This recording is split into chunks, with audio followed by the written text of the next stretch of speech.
Shalom saudara. Terkadang mungkin ada di antara saudara yang hadir saat ini yang mempunyai pengalaman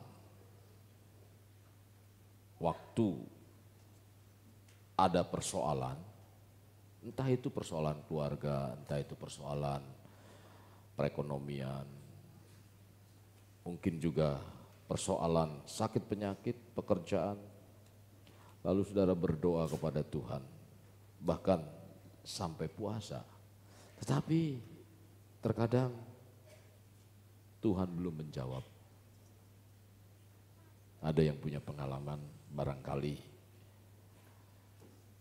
di mana doa seperti yang dipikirkan sehingga kadang mungkin mengeluh karena nggak dijawab, sedikit protes lah sama Tuhan.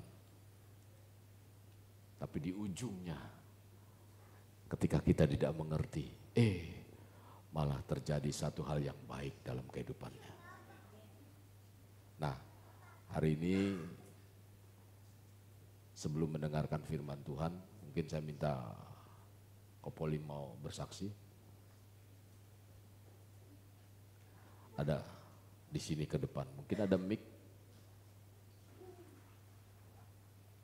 Gak apa-apa di situ, gak usah naik juga gak apa-apa. Iya.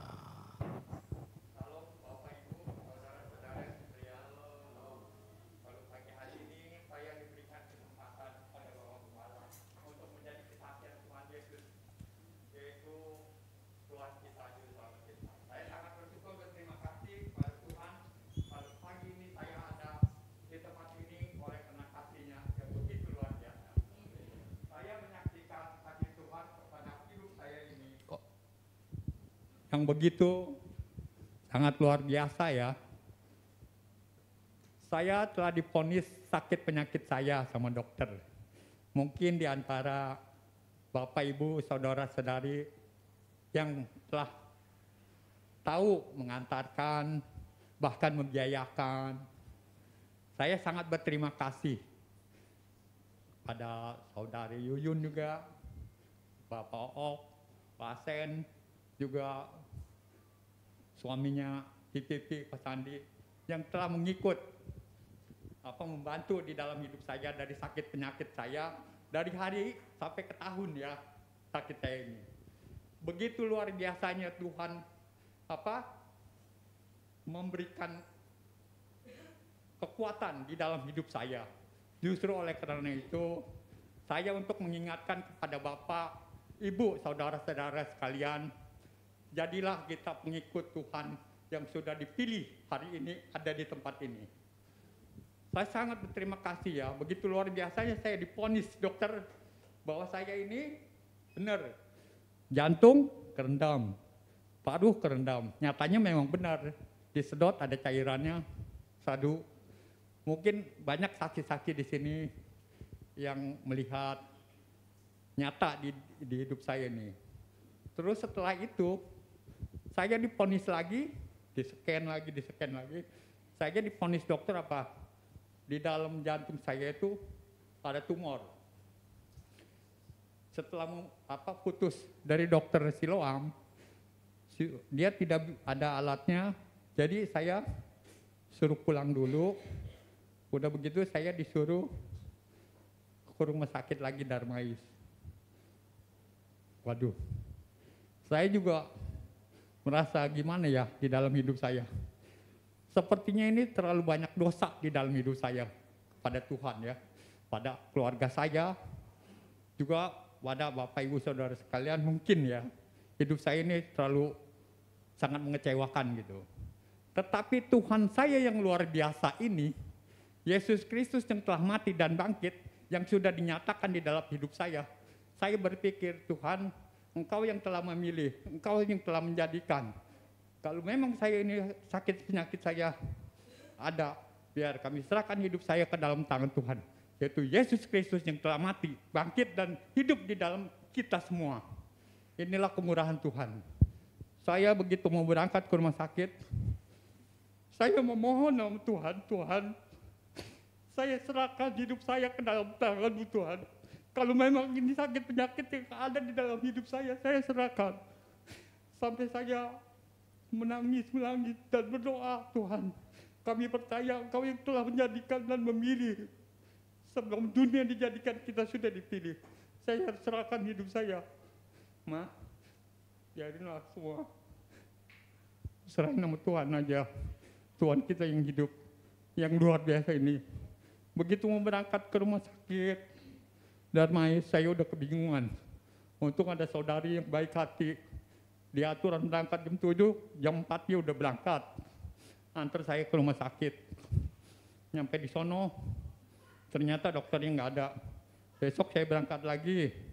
Darmais, pergi. Saya udah berdoa terus sama Tuhan. Saya serahin semua ini. Oleh karena kasih Tuhan yang begitu dahsyat dan luar biasa itu. Yang terus saya dirawat sama Bapak Gembala ini untuk selalu melekat di dalam Tuhan dan untuk mengikuti otoritas-otoritas Tuhan yang ada. Saya berdoa terus. Ternyata divonis oleh dokter di sana, cairan sudah nggak ada. Nyatanya tumor juga sudah nggak ada. Inilah kemurahan Tuhan kita. Oleh karena itu, Bapak, Ibu, saudara-saudari sekalian yang ada di sini, beritakanlah bahwa Yesus Tuhan kita yang hidup itu luar biasa.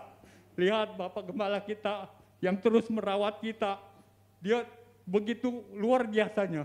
Dia mendidik kita untuk terus menjalani otoritas yang ada. Oleh karena itu saya juga berterima kasih pada Bapak Gembala, pada saudara Bapak Ibu sekalian. Kiranya Tuhan memberkati kita semua pagi ini. Terima kasih, Tuhan Yesus memberkati. Nah saudara, terkadang Tuhan sedang membawa kehidupan kita.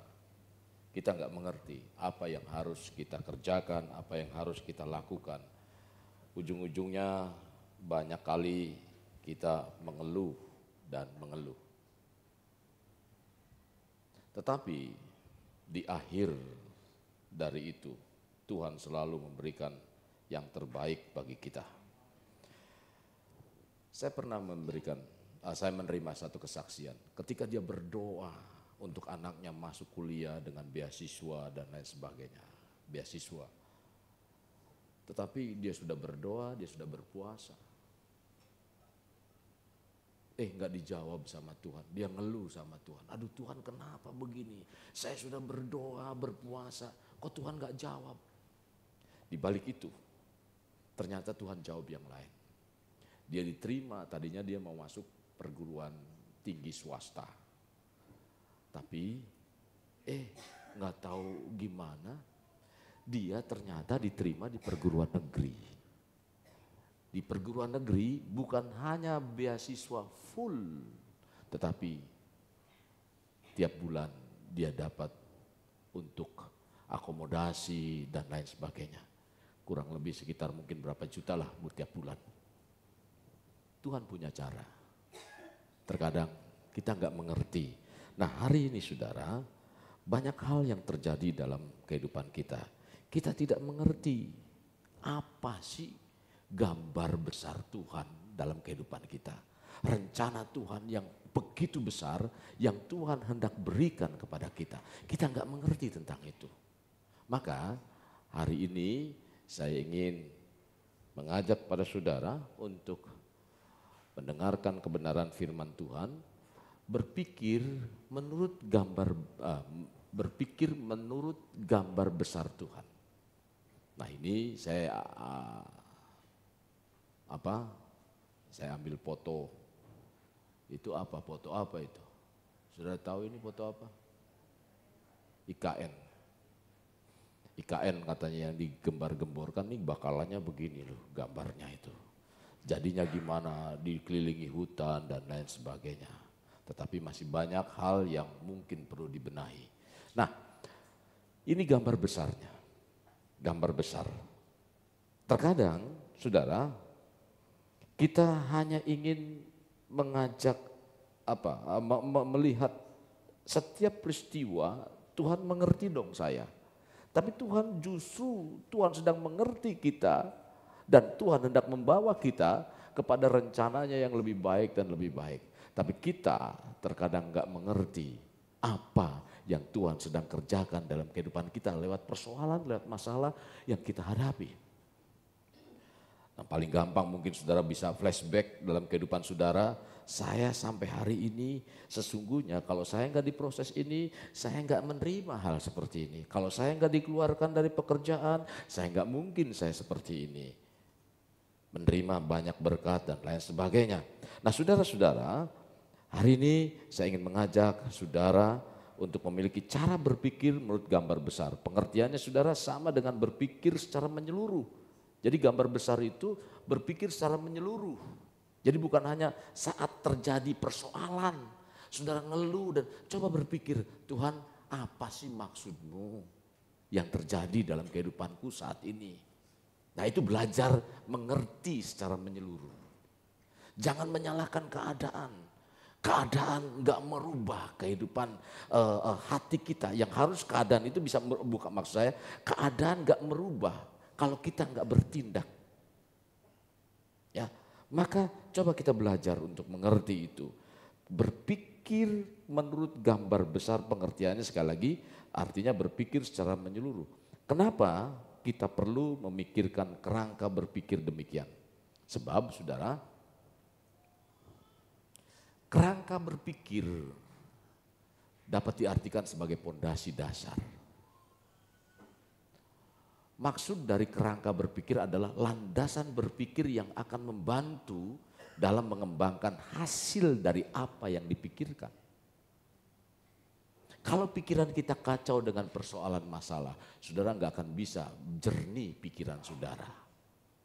Maka disaring dulu pikiran itu, jernihkan dulu bagaimana menghadap Tuhan. Tuhan, nih aku cerita sama Tuhan. Aku banyak kali ini berpikir yang gak pas, gak baik. Saudara ngomong, Tuhan tuntun aku dengan pikiran yang baik, benar. Karena itu menjadi dasar.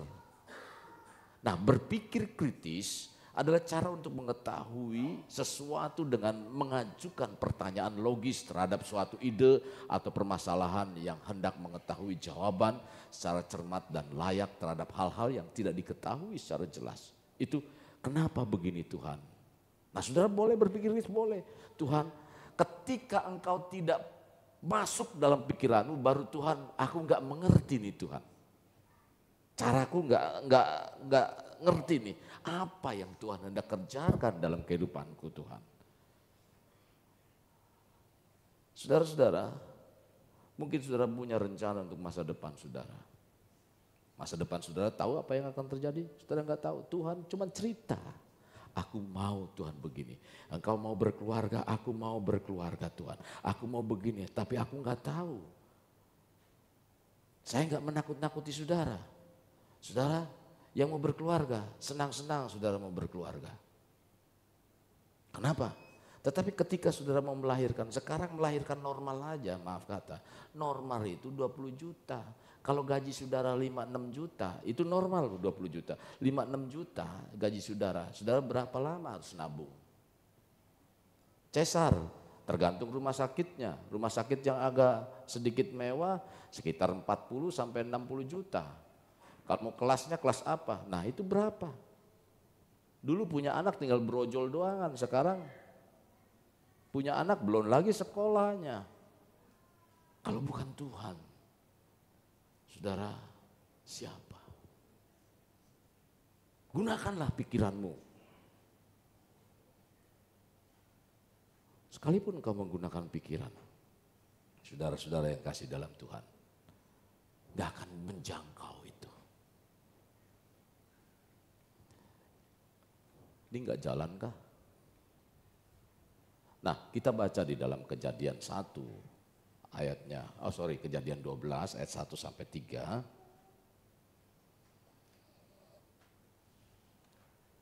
Berfirmanlah Tuhan kepada Abraham, pergilah dari negerimu dan dari sanak saudaramu dan dari rumah bapamu ke negeri yang akan kutunjukkan kepadamu. Sudah jelas belum negerinya? Hah?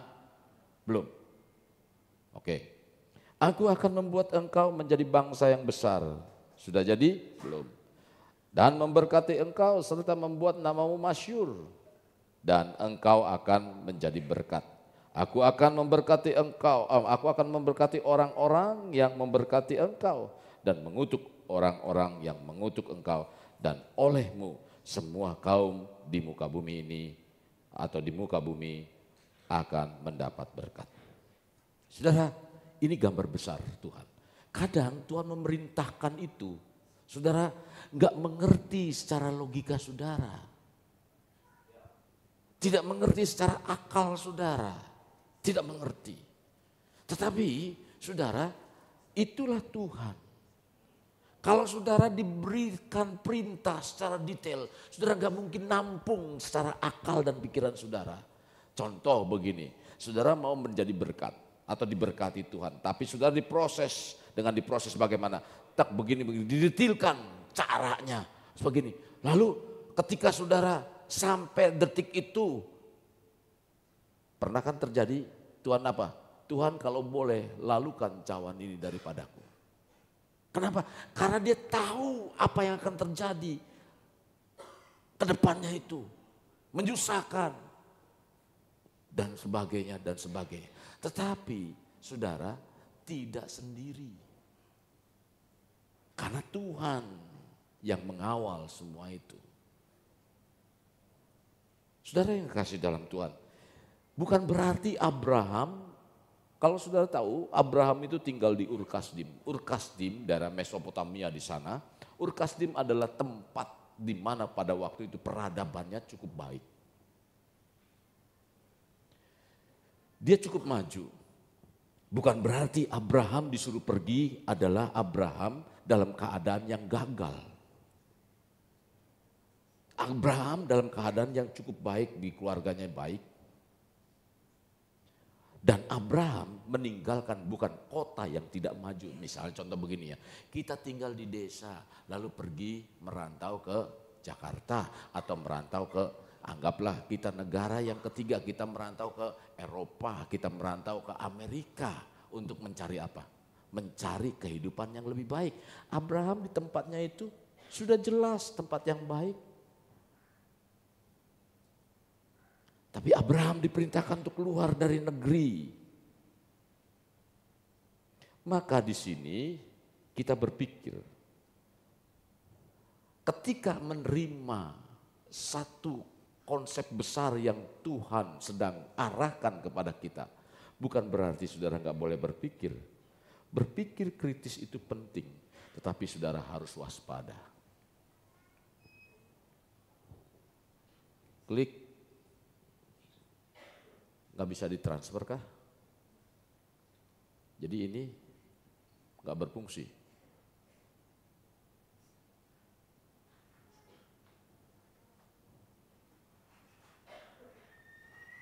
Jadi berpikir kritis itu penting dan waspada. Berpikir kritis secara ilmu filsafat, saudara, dapat didefinisikan sebagai cara berpikir ilmiah dengan metode sistematis untuk menemukan jawaban yang masuk akal. Itu berpikir kritis. Karena saudara, ini masuk akal enggak? Tapi ini harus waspada. Kenapa? Karena saudara-saudara yang kasih dalam Tuhan, untuk berpikir kritis dengan mengetahui segala cara secara terperinci memang perlu. Tetapi berpikir kritis saja dapat membutakan kita akan gambaran menyeluruhnya. Ketika engkau menerima satu persoalan atau masalah yang tidak masuk secara akal pikiran kita, dan ini, itu berpikir kritis, dan ini yang membatasi gambar besar Tuhan. Kenapa ya?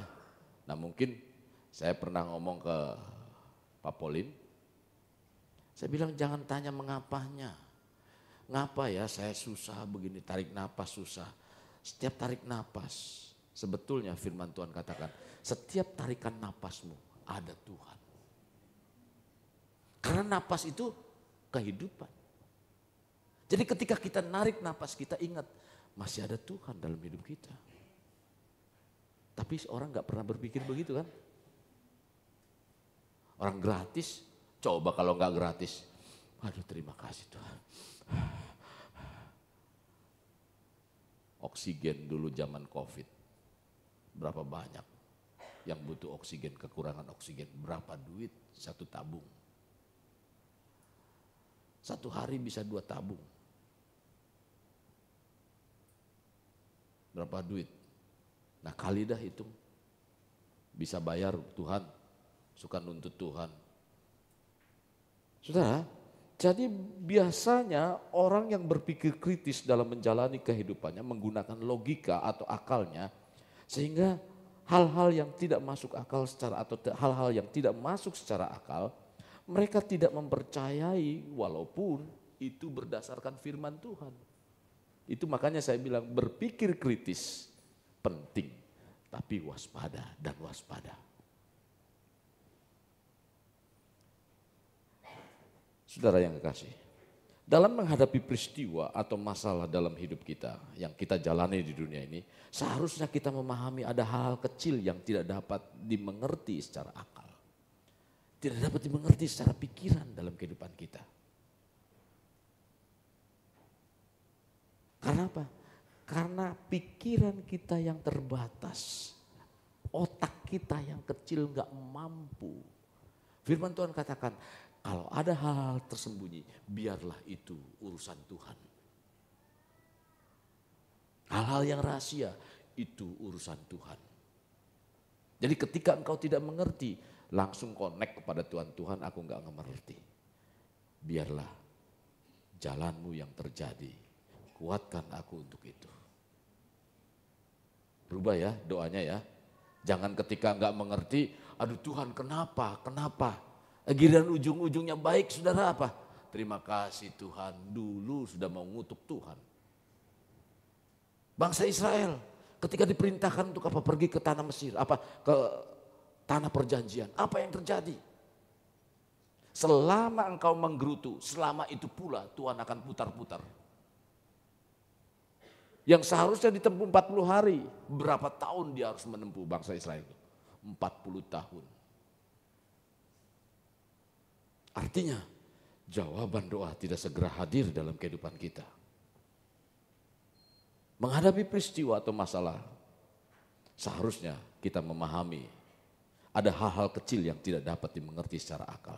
Karena pikiran kita terbatas, pikiran kita kecil saudara. Tidak mungkin kita mengerti rencana Tuhan yang besar. Kita sebagai anak Tuhan dalam menjalani kehidupan sehari-hari saudara. Banyak kali kita melewati hal-hal yang tidak masuk akal bukan? Kadang terjadi dalam kehidupan kita. Itu adalah cara Tuhan. Kok kenapa begini ya? Tiba-tiba aja. Giliran butuh, tiba-tiba ada dapat berkat. Ada aja. Apapun peristiwanya yang terjadi dalam kehidupan saudara. Jangan menyalahkan orang lain, kita introspeksi diri kita. Apa yang Tuhan hendak kerjakan dalam kehidupan kita.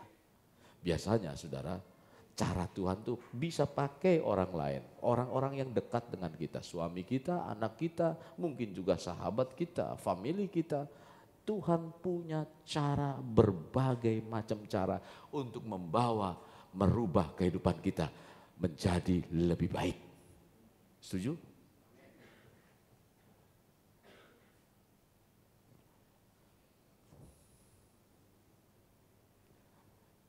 Kita harus mewaspadai kehidupan rutinitas yang kita kerjakan sehari-hari.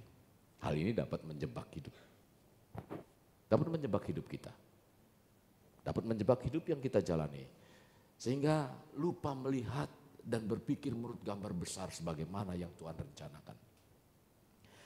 Contoh, ya sudah biasalah. Kalau saudara semakin sudah terbiasa dengan apa? Dengan keadaan, ya memang begini. Akhirnya apa saudara? Ya memang beginilah kehidupan saya harus kerja keras dan lain sebagainya. Kadang cukup, kadang enggak. Terjebak dengan begitu. Padahal akhirnya apa? Tuhan ingin mengajak agar saudara berharap pada Tuhan. Tapi karena itu rutinitas terjadi dalam kehidupan saudara sudah pasrah. Enggak mau bergerak berpikir, Tuhan apa Tuhan maunya? Saudara cerita kepada Tuhan. Tuhan, aku nih masih punya begini-begini. Apa yang Tuhan hendak kerjakan dalam kehidupanku? Kita hidup di tengah dunia yang tidak pasti. Sekali lagi, miliki cara berpikir menurut gambar besar Tuhan. Sebagaimana yang Tuhan inginkan. Untuk memiliki berpikir menurut gambar besar. Saudara, kita percaya bahwa Bapa di surga mempunyai rencana-rencananya yang besar. Maka kita pun harus berpikir dalam skala yang besar. Jadi menghadapi itu jangan berpikirnya menurut pikiran kita. Contoh, wajar tidak kalau saudara berpikir dengan cara, saudara manusia berpikirnya menggunakan cara manusia. Kalau saudara ikan, menggunakan berpikir cara ikan. Tapi Tuhan, terkadang Tuhan menciptakan kita. Kita dibilang kita diciptakan menurut gambar dan rupa Tuhan. Tuhan sudah tanamkan itu, tapi dibatasi dengan keadaan fisik. Nah maka dari itu saudara belajar, berpikir cara berpikir yang besar.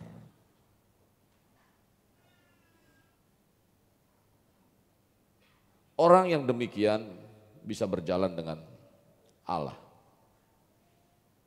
Bisa mengimbangi skala berpikirnya Tuhan. Kalau kita mau berpikir besar. Jadi segala apapun, coba kita belajar apa sih yang Tuhan sedang kerjakan. Belajar itu.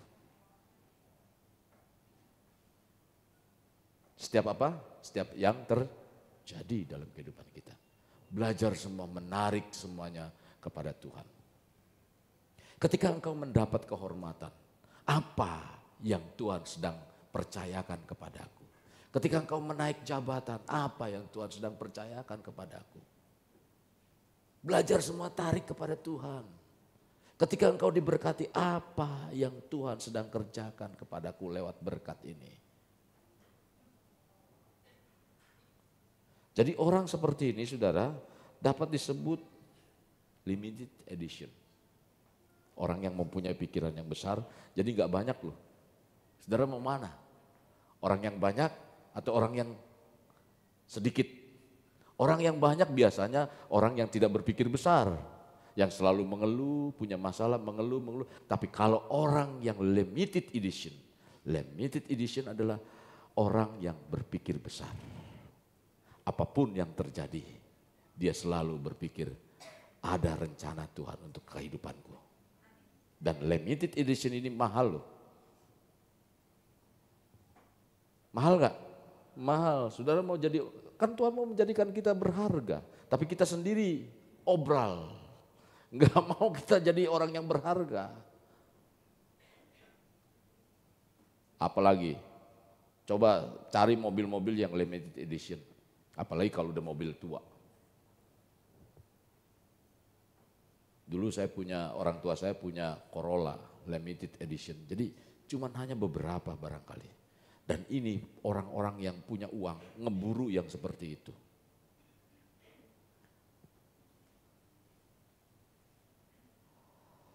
Hendaknya kita dapat menjadi bagian dari yang sedikit itu. Untuk apa? Untuk bisa berpikir dalam skala besar. Seperti apa? Seperti Abraham. Abraham mempercayai Allah yang besar sekalipun apa yang diperintahkan Allah tidak jelas. Tadi saya sudah katakan, jelas enggak perginya? Abraham disuruh pergi kemana? Enggak jelas. Sampai di mana? Dia enggak jelas. Tapi di dalam perjalanan mungkin ada tarik ulur dengan apa yang terjadi. Sampai bapaknya waktu itu pergi. Padahal yang diperintahkan apa? Bapaknya pergi dengan keponakannya Lot. Ternyata proses itu terjadi. Dia bawa Lot. Yang diperintah siapa? Yang diperintahkan Tuhan. Abraham, pergi. Dia enggak nyuruh loh. Tuhan enggak menyuruh untuk ajak Lot, keponakannya, enggak. Tapi Abraham bawa keponakannya. Apa yang terjadi? Terjadi masalah. Tapi lewat masalah itu, justru Tuhan bawa lebih baik lagi. Akhirnya apa? Berpisahlah. Dan di situ terbagi harta antara Abraham dengan Lot, dibagi. Apa yang punyaanmu, kamu pergi kemana? Dan di situ jelas. Biasanya Tuhan mengarahkan kita itu seperti itu, saudara. Ketidakjelasan terus semakin jelas, semakin jelas. Tuhan memanggil kita untuk melihat hidup ini dalam perspektif yang lebih luas. Dalam sudut pandang yang lebih luas. Sesuai dengan rencana Tuhan yang agung. Sekalipun tanpa diberikan penjelasan secara rinci. Jadi ketika engkau diperintahkan itu, saudara jangan tanya-tanyalah.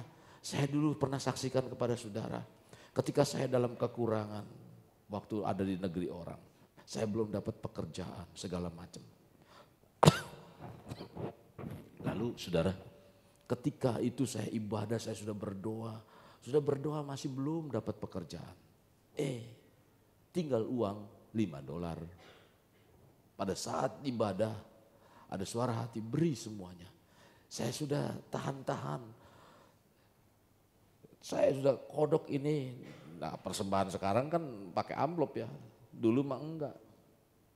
Masih pakai tangan digenggam begitu ya. Kenapa katanya digenggam itu? Kenceng lagi ngegenggamnya. Kenapa saudara? Karena kecil. Tapi kalau yang gede. Nah, saya genggam itu $5. Saya beri.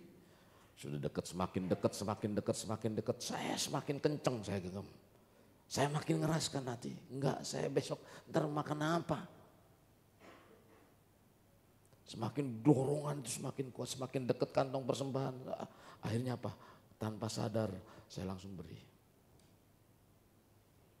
Pulang dari ibadah. Kau mau kerja enggak? Ya kan lu tahu gua dari ini belum dapat kerjaan. Lu tinggal sama gua, entar ada di sono. Tuhan punya cara. Kita enggak mengerti. Nah itu saudara. Kita nggak mengerti sudut pandang Tuhan. Kalau saudara nggak tahu perspektif, ya perspektif itu sudut pandang. Jadi sudut pandang yang lebih luas. Sesuai dengan rencana Tuhan yang agung, sekalipun tanpa diberi penjelasan.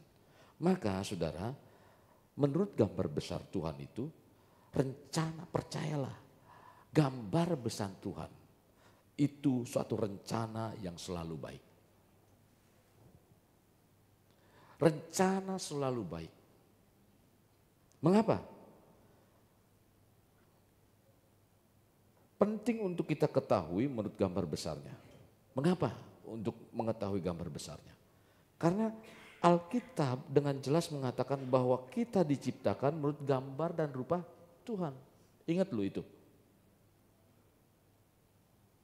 Paulus juga menekankan kepada jemaat di Filipi agar apa? Agar hidup sebagai orang percaya pada Kristus, hidupnya memiliki pikiran dan perasaan Kristus. Kalau saudara baca di dalam Filipi pasalnya yang kedua, ayat kelima. Hidup menurut pikiran Kristus.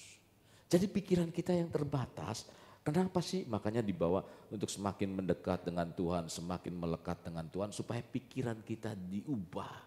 Hidup kita yang tadinya menurut kehendak daging diubah menurut kehendak roh. Kehendak roh itu apa? Saya sering kali mengatakan kehendak roh supaya hidup kita dalam roh. Hidup di dalam roh, hidup yang tidak dibatasi dengan keadaan.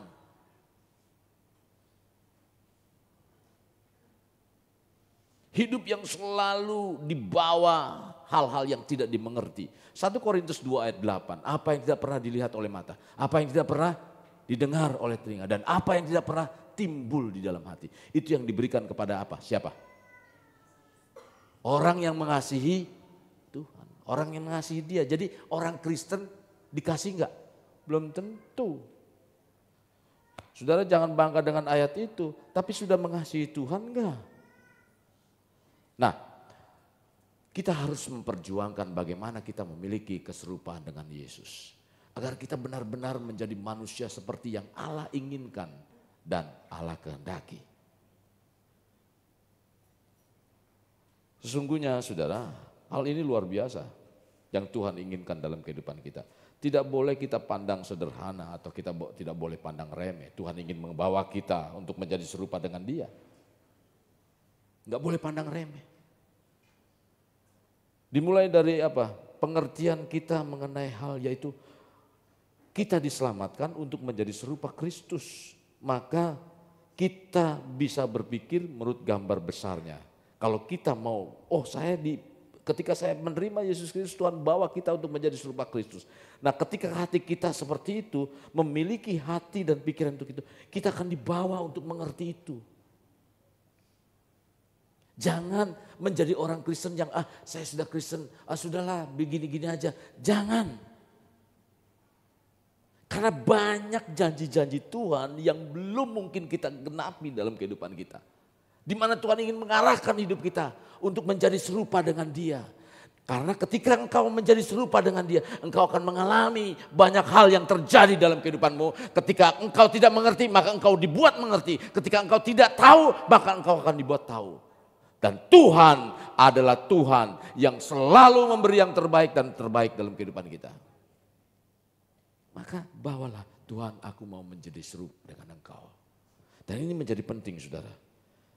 Kalau kita fokus kepada kebenaran ini, kita akan mengerti dan akan menerima kebenaran, serta kita akan memperjuangkan. Jadi kalau saudara mau, saya ini harus begini nih, yang benarnya begini. Kita harus mengerti, kita akan dibawa ke sana. Kalau saya salah, Tuhan, saya salah nih. Apa yang harus saya kerjakan, Tuhan? Maka Tuhan akan mengarahkan kehidupan kita. Jangan sudah salah, sudahlah terlanjur. Kalau sudah basah, mandi. Saya sudah terlanjur berbuat dosalah, gampang nanti minta ampun. Jangan. Sadar mumpung sekarang. Biasanya kalau sudah berkarat, susah ngelepasinnya. Ada kotoran dikit di lantai, di kamar mandi saudara. Cepat-cepat bersihkan. Biasanya kalau sudah berkarat susah, sekalipun saudara gunakan merek tertentu, misalnya maaf kata Prostek kah atau apakah, saudara gosok juga susah itu.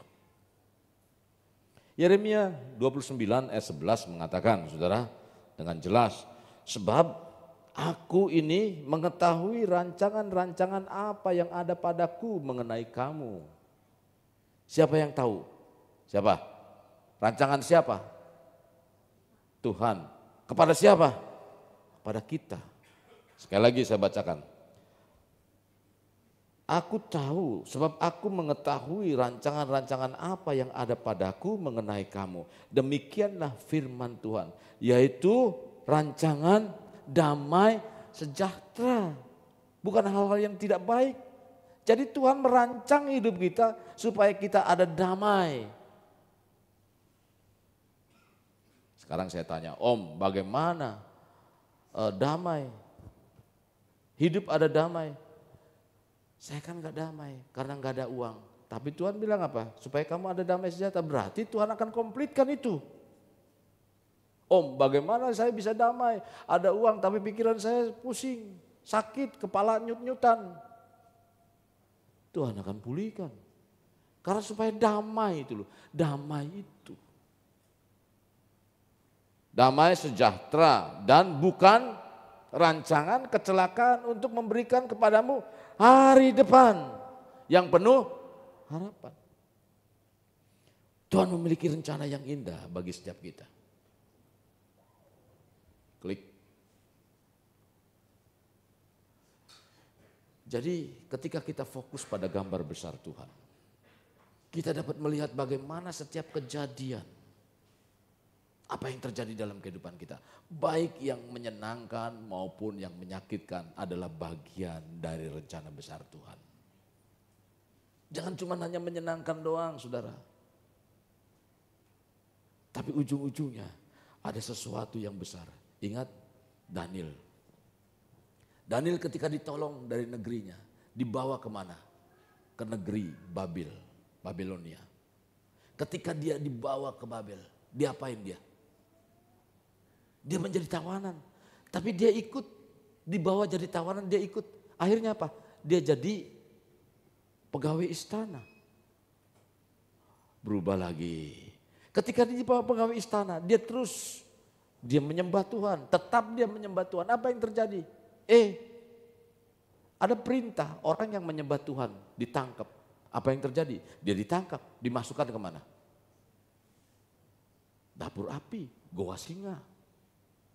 Tapi lama-kelamaan dari peristiwa itu Tuhan angkat. Dari hal yang tidak baik Tuhan angkat. Sampai rajanya sendiri ngejenguk kepada Daniel waktu di goa singa. Daniel, hamba Allah, masihkah engkau hidup? Akhirnya apa? Lewat kehidupan Daniel, nama Tuhan dipermuliakan. Tidak inginkah saudara terjadi dalam kehidupan saudara bahwa saudara juga bisa mempermuliakan nama Tuhan? Kalau Daniel menyembah Tuhan yang sama dengan kita, kita juga pasti membawa itu. Nah saudara-saudara, jadi mari kita fokus kepada Tuhan. Maka dengan demikian saudara, ketika kita menjadikan hidup di dalam atau memiliki gambar besar Tuhan, maka kita memiliki sudut pandang yang benar. Kita akan memiliki sudut pandang yang benar. Berbicara sudut pandang saudara, itu seperti apa ya? Mirip dengan memotret. Ya, memotret. Mengambil apa ya? Kalau memotret itu, pemotretan itu angle-nya menentukan sisi objek mana nih. Contoh begini, kalau ngelihat sisi samping kelihatannya cantik begitu ya. Tapi sisi depan kelihatannya kurang cantik. Nah angle-nya banyak kan biasanya begitu kan. Aku lihat begini, kalau begini kok kelihatannya gemuk amat begitu ya. Makanya angle-nya mana yang pas begitu. Nah itu potret, sisi potret. Nah mungkin saya nggak usah perlu jelaskan, banyak lah ibu-ibu banyak mengerti. Ada yang apalah begini, ayo apa? Peace. Biasanya kalau dulu begini, sekarang macem-macem. Nah itu angle. Saudara angle-nya bagaimana? Jadi berbeda-beda. Berbeda angle, berbeda sisi objek yang terlihat. Berbeda pula gambar yang didapatkan. Demikian pula dengan kehidupan kita secara nyata saudara. Kehidupan yang kita jalani dalam kehidupan sehari-harinya. Ini tergantung bagaimana cara kita melihat permasalahan dalam hidup kita. Cara kita melihat dapat menentukan gambar yang tergurat dalam pikiran kita.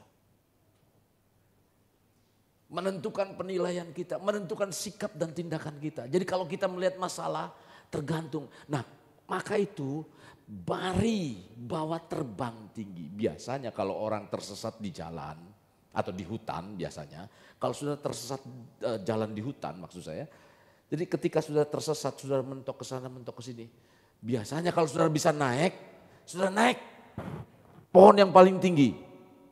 Maka saudara akan bisa melihat jalan yang sudah bisa dilihat. Oh kemana nih, kemana nih. Oh di sana tuh ada jalan tuh. Dari mana mulainya? Nah Tuhan ingin bawa saudara seperti itu. Ketika engkau buntu, menghadapi kehidupan ini buntu, hidup ini buntu. Naiklah roh saudara bersama dengan Tuhan. Maka Tuhan akan menunjukkan jalan dalam kehidupanmu. Dia akan menuntun engkau sampai kepada garis akhir. Itulah pentingnya Tuhan. Jadi saudara, sudut pandang kita menentukan pemahaman kita atas setiap kita yang kita hadapi. Menentukan penilaian kita terhadap masalah itu. Dan menentukan sikap serta tindakan yang kita ambil. Sudut pandang yang tepat menolong kita memiliki pengertian yang benar. Penilaian yang benar dan tindakan yang benar. Jadi saudara berpikir menurut gambar besar, klik. Berpikir menurut gambar besar membantu kita dalam membuat keputusan yang benar dan bijaksana. Mari kita buka di dalam Amsal pasal 3 ayat 5 sampai 6. Amsal 3 ayat 5 sampai 6 demikian firman-Nya. Percayalah kepada Tuhan dengan segenap hatimu dan jangan bersandar kepada pengertianmu sendiri. Akuilah Dia dalam segala lakumu, maka Ia akan. Jadi cara berpikir Tuhan. Ketika kita menyerahkan itu, maka Tuhan akan menuntun jalan kita. Nah saudara, ketika kita berpikir berdasarkan sudut pandang yang benar, dengan jangka yang panjang, ya, jangan berpikir sesaat, jangka panjang. Kita dapat melihat gambaran besar. Kita akan melihat mudah mengenali mana keputusan yang sesuai dengan kehendak Tuhan dan mana yang tidak. Itu pentingnya. Memang saudara, dalam kita menjalani kehidupan ini tidak mudah. Sebab ada yang dipikirkan, apa yang kita pikirkan itu tidak sama dengan tantangan yang kita hadapi terkadang. Betul? Bila kita berpikir menurut gambar besar Tuhan, saudara, kita dapat mengatasi tantangan itu. Dengan apa? Sudut pandang atau perspektif yang benar. Seperti dalam Roma pasalnya yang ke-8 ayat 28. Saya akan bacakan di sana. Kita tahu sekarang bahwa Allah turut bekerja dalam segala sesuatu untuk mendatangkan kebaikan bagi mereka yang mengasihi Dia, yaitu bagi mereka yang terpanggil sesuai dengan rencana Allah. Ini jelas loh. Mengasihi dan sesuai dengan rencana Allah. Kesulitan, tantangan tidak seharusnya membuat kita putus asa. Setuju? Siapa yang mulai putus asa dengan persoalan saudara? Mari kita bertobat. Ketika kita melihat hidup ini dalam gambar besar Tuhan, kita akan menyadari bahwa Tuhan bekerja melalui segala situasi untuk mendatangkan kebaikan. Yang ketiga, terakhir, kenali Tuhan dalam hidup. Kenali Tuhan dan hidup di dalam Dia. Kalau kita ingin memiliki gambar besar Tuhan, maka kita mari semakin mengenal Tuhan.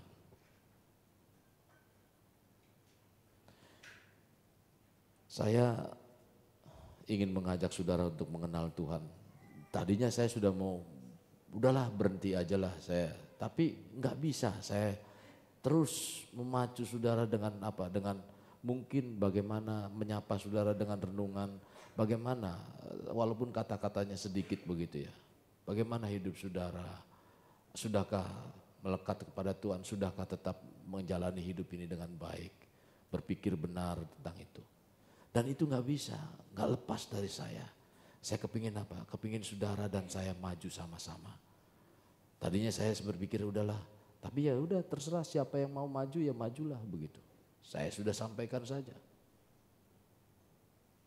Jadi saya ingin mengajak saudara untuk mengenali Tuhan dalam dan hidup di dalam Dia. Nah, kita tidak dapat sepenuhnya untuk mengenali, apalagi memahami Tuhan secara dengan segala akal, keputusannya dengan baik. Itu kita sulit. Tapi Daud mengatakan dalam Mazmur pasal 139, saudara, ayat 18, 17 sampai 18a mengatakan begini, saudara. Saya bacakan bagi saudara. Dan bagiku betapa sulitnya pikiranmu ya Allah. Betapa besar jumlahnya. Jika aku mau menghitungnya, itu lebih banyak daripada pasir. Jadi enggak terbatas. Maka penting menurut pikiran Tuhan dan rencana Tuhan harus terapkan dalam pikiran kita, dalam hati kita. Kita hidup menurut gambar dan pola Tuhan. Ketika engkau tidak bisa berubah dengan keadaan dan kebiasaanmu, Tuhan apa sesungguhnya? Apa Tuhan? Ketika engkau tidak bisa mengampuni, Tuhan, aku gak bisa mengampuni, apa yang harus. Padahal firman Tuhan dengan jelas mengatakan, Kalau engkau tidak mengampuni, maka Bapakmu yang di surga juga tidak akan mengampuni. Berapa sering kita mendengar ayat itu, tapi hati kita membandal. Sakitnya bukannya di sini, tapi sakitnya di sini. Betul.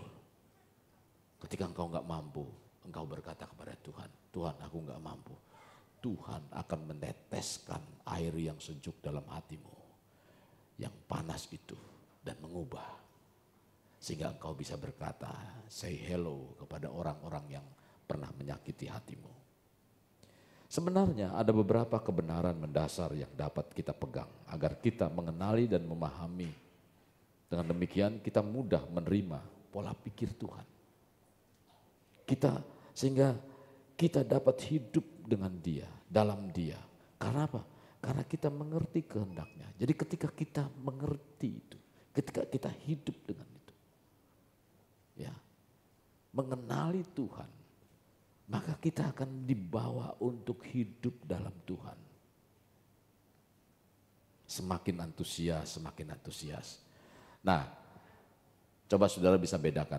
Dulu waktu pertama kali mengenal Tuhan, wah semangat gak ibadah? Hah? Semangat gak? Semangat. Terus lama-lama ada pertemuan ini, pertemuan ini. Bapak-bapak, besok jangan lupa ada ibadah kaum bapak, kaum pria. Dulu waktu itu kayaknya baru kita bertemu, kok lama sekali ya. Sekarang mah berarti cinta saudara mulai pudar. Cinta saudara mulai pudar. Contoh dulu, ngapel tiap hari sudah sama mertua, calon mertua juga masih aja datang. Karena apa? Cinta. Tiap hari, saya dulu ngapelin yang sekarang jadi istri saya itu tiap hari saudara. Sudah ketemu kuliah bareng-bareng, datang lagi ke sana ke rumahnya tiap hari. Wah, bukan 1 tahun saya pacaran, 7 tahun lebih. Masih belum kenal juga. Ya, sudah ketemu hampir tiap hari masih belum kenal. Sekarang sudah mulai mengenal. Kalau dia mulai diem aja, ada apa? Udah mulai tahu kan, dulu mah diem aja, wah cuek aja, oh biasa aja lah. Saudara, jadi perbedaan pola pikir dan rencana yang jauh antara pikiran kita dengan pikiran Tuhan, itu beda. Kalau kita baca di dalam Yesaya 55 ayat 8 dan 9, coba kita baca di sana.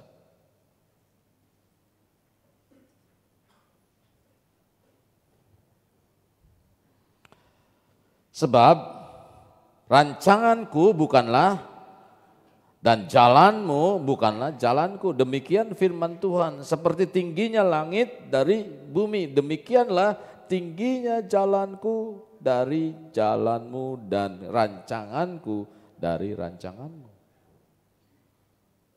Saudara, bila kita berpikir untuk merencanakan masa depan, memang merupakan sesuatu yang penting sekali.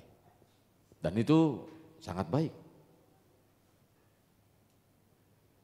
Sebab itu menentukan langkah demi langkah untuk mencapai tujuan yang sudah direncanakan. Dan itu gak salah. Itu gak salah.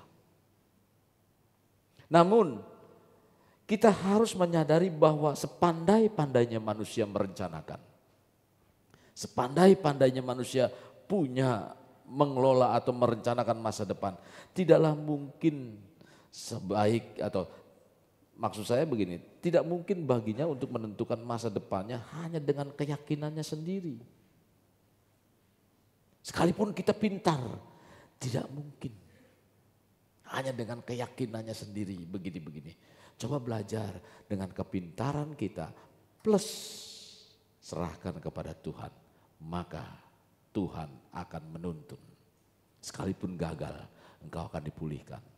Petrus, contoh di Alkitab, Petrus, seorang yang ahli untuk mencari ikan. Dengan tiupan angin saja, kemana angin mengarah, dia tahu di mana ikan itu berada.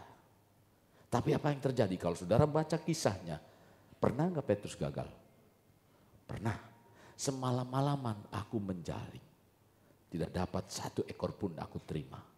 Tapi ketika Yesus mengatakan, tebarkanlah jalamu. Yesus yang memerintahkan. Padahal di tempat yang sama loh. Apa yang terjadi?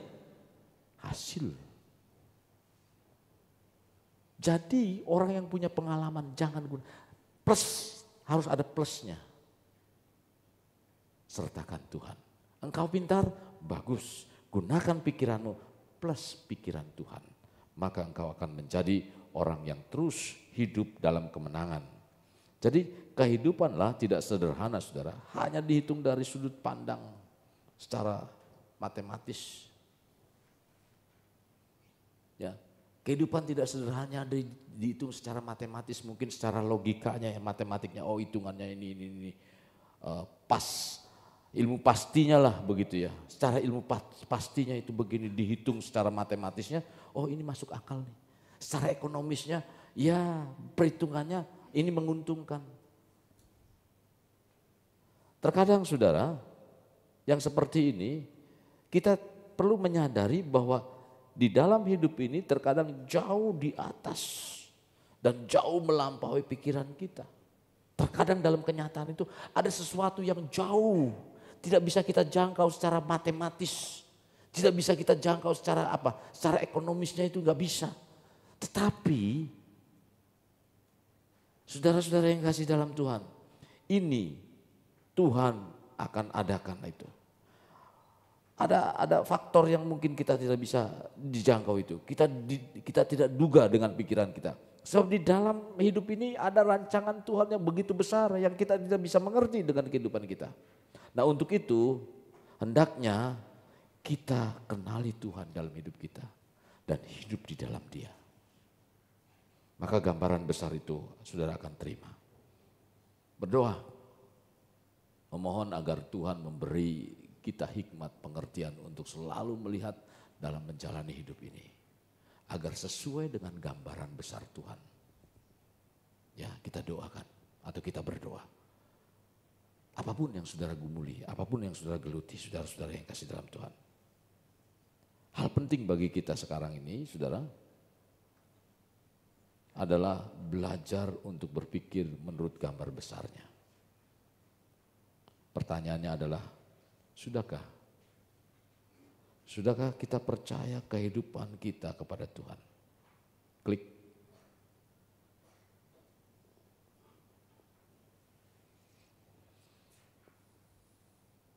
Terus ini masih terus. Sudahkah kita percayakan kehidupan kita kepada Tuhan? Untuk mengikuti dan melihat bagaimana jalannya dan rencananya yang begitu agung bekerja dalam kehidupan kita. Agar apa? Agar dalam menjalani kehidupan ini dengan lebih baik atau lebih bijaksana, damai dan penuh pengharapan. Saudara-saudara yang kasih dalam Tuhan, semua ini ada di dalam kehidupan saudara. Dan bila saudara mau merubah kehidupan saudara, mari sikapi perjamuan kudus dengan membuat satu perjanjian yang baru dengan Tuhan. Tuhan, kalau aku salah di masa yang lalu, ampuni aku Tuhan. Dan saat ini aku memperbaiki perjanjianku dengan Engkau untuk hidup lebih dekat dengan Engkau. Masuk dalam perjamuan kudus. Saya undang saudara bangkit berdiri.